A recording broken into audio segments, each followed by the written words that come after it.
Čo by ako poslanec urobil pre náš región? Ja sa domnievam, že práve v tomto období, keď prežívame krízu a keď skutočne nie sú finančné prostriedky dostatočné na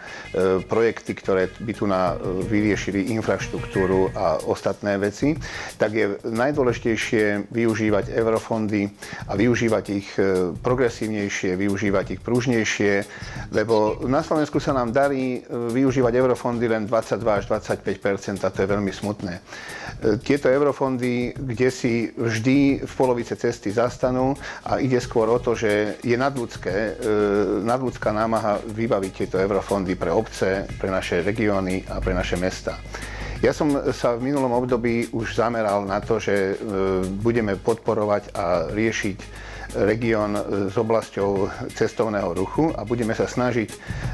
v rámci cestovného ruchu dobudovať takú sieť zariadení a služieb, aby sme tu vybudovali cestovný ruch na vysokej úrovni. Tomu svedčí povedzme aj Galandia, ktorú sme spoločne s mestom pripravili, tomu svedčí aj ranč na Striebornom jazere, ale tu treba urobiť cyklotrasy, tu treba urobiť ubytovacie kapacity vedľa akvaparku, tu treba urobiť ešte veľmi veľa práce. A tento cestovný ruch je dnes v rámci nášho hospodárstva veľmi, veľmi výnosným biznisom a toto je oblasť, ktorú si myslím, že by sme všetci spoločne vedeli lepšie dotiahnuť.